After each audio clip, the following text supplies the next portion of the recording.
Hello दोस्तों, ये vision IAS mains का क्वेश्चन है। शहरीकरण के वजह से परिवारवाद में है उस पर क्या फ़र्क पड़ रहा है और क्या इंडियन कल्चर को ये इम्पैक्ट पड़ता है, उस पर क्वेश्चन है।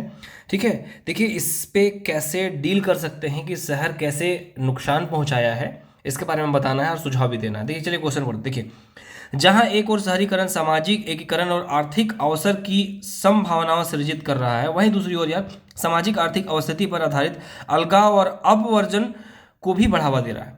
ठीक है, पहला क्या है कि ये आर्थिक अवसर उपलब्ध करवा रहा है, एकीकरण में उपलब्ध करवा रहा है, लेकिन ये आपका परिवारवाद का अलगाव और उसका नुकसान भी कर रहा है। अब देखिए, भारतीय शहरों के संदर्भ में इस विरोधाभास का परीक्षण कीजिए। भारतीय शहरों के संदर्भ में इस विरोधाभास का परीक्षण कीजिए, इसमें पक्ष पक्ष और विपक्ष में तर्क देना है, उसके बाद कंक्लूजन देके निकलना है। शहरी क्षेत्रों में वास्तविक रूप से समावेशी बनाने के लिए क्या कदम उठाए जा सकते हैं।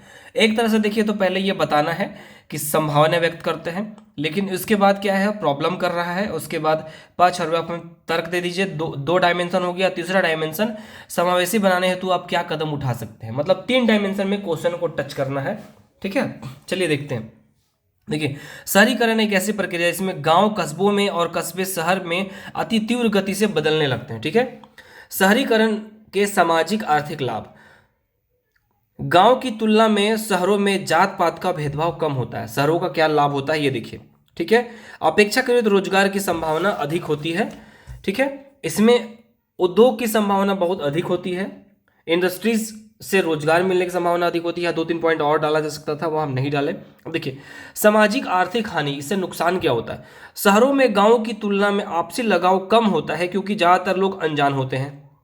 ठीक है, सभी कार्य व्यक्तिगत हित को देखकर किए जाते हैं, जिससे बंधुत्व, पर्यावरण, परिवार आदि की समस्या उत्पन्न होती है। जैसे कि देखिए, गांव में अगर आप गांव जैसे कि है तो गांव में अगर नाली बनाना है या फिर किसी घर में झगड़ा हो गया, देखिए तुरंत पंचायत बैठ जाती है एक तरह से, और वहां बात पुलिस तक जाने से पहले क्या होता है, लोग खुद ही डिस्कशन करते हैं कि हाँ ये आपका बच्चा गलत है, यहाँ आपकी गलती है, या फिर आपकी बहू गलत है, या इस सासू माँ ने इस पर ज़्यादा दबाव डाला है। तो इस तरह करके समस्या का समाधान किया जाता है कि कोई मान लीजिए स्कूल को नुकसान पहुंचा दिया, कोई मंदिर को नुकसान पहुंचा दिया, उस पर पेनाल्टी लगाई जाती है। तो एक बहुत अच्छी व्यवस्था होती है, लेकिन शहरों में इस तरह का देखने के लिए नहीं मिलता है। अब सड़क में कचरा फेंक के चले गए, लेकिन वहाँ कोई बोलने वाला नहीं है। ठीक है, अगर एक्शन लेती है गवर्नमेंट तो लेती है, एक आध दुख का एग्जाम्पल मिलता है कि लोग बोलते हैं। ठीक है, अब देखिए, शहरी क्षेत्रों को समावेशी बनाने हेतु निम्न कदम उठाए जा सकते हैं। देखिए, दो डायमेंशन डील कर लिया, उसको छोटा छोटा पॉइंट करके और बड़ा किया जा सकता था, लेकिन हम कर नहीं पाए उसको। देखिए, मीडिया, न्यूज़पेपर आदि के माध्यम से बंधुत्व को प्रोत्साहन देना।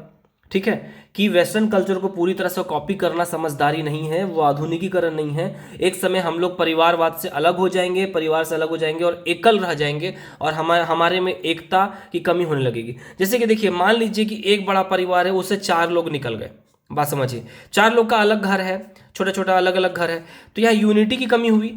ठीक है, यहाँ यूनिटी कमी हुई। दूसरी बात है कि अगर त्यौहार होगा तो इकट्ठा होंगे, गारंटी नहीं है, लेकिन अगर लोग त्यौहार है तो साथ में नाच रहे हैं, गा रहे हैं, खेल रहे हैं, खाना खा रहे हैं, तो एक आपसी क्या होता है, बंधुत्व की भावना जगती है ना। देखिए, सेकंड पॉइंट, लोगों को भारतीय संस्कृति की विरासत से अवगत कराना। भारतीय संस्कृति, देखिए बहुत सारे सिविलाइजेशन आए और गए, लेकिन अभी भी भारतीय सभ्यता प्राचीन काल से ही अभी तक बनी हुई है। ठीक है, पशुपतिनाथ का प्रमाण, ठीक है, मिट्टी के बर्तन का प्रमाण आपका यहाँ भी मिला है सिंधु घाटी सभ्यता में, और पशुपतिनाथ की पूजा आज भी भारत में होती है। ठीक है, तो ये है। तो माया सिविलाइजेशन है, उसका कोई, मिस्र की सभ्यता अभी तक कोई नामो निशान नहीं है, सभी समाप्त हो चुके हैं, उनके अवशेष बस बचे हुए हैं, लेकिन हमारा क्या है, कर्म जारी है।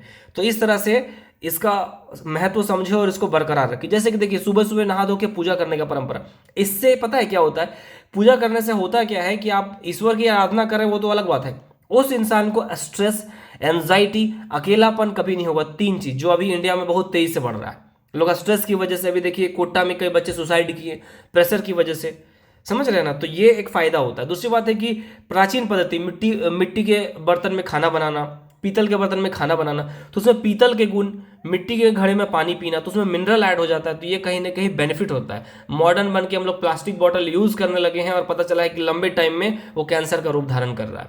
कैंसर तो इंडिया में था ही नहीं, आज से अगर आप 60-70 साल पहले चल जाइए, कोई बहुत नाम मात्र का था कैंसर। अब देखिए, अवसंरचना, जल निकासी, पार्क आदि का निर्माण योजनागत तरीके से किया जाए। ठीक है, मतलब पार्क ऐसा बनाया जाए जहाँ तहाँ ना बनाया जाए, सब लोग जा सके, और भी कुछ है उसका प्लानिंग के हिसाब से किया जाए, लोगों से सुझाव लिया जाए, ताकि ये फील हो कि हाँ यहाँ भी एक संयुक्त परिवार की तरह लोग रह रहे हैं। शहरी क्षेत्रों को समावेशी बनाने हेतु लगातार प्रयास जरूरी है, तभी एक स्वच्छ तथा सशक्त भारत संभव है। देखिए इसमें सोसाइटी का जो टॉपिक है उससे क्वेश्चन पूछा गया है। ठीक है, इसमें आप जितना समझदारी हो उतना आंसर इसको बेहतर आप लिख सकते हैं। ठीक है, आई होप इससे कुछ सीखने के लिए मिला होगा, तो एक लाइक जरूर दे दीजिएगा। Thank you and best of luck to all of you.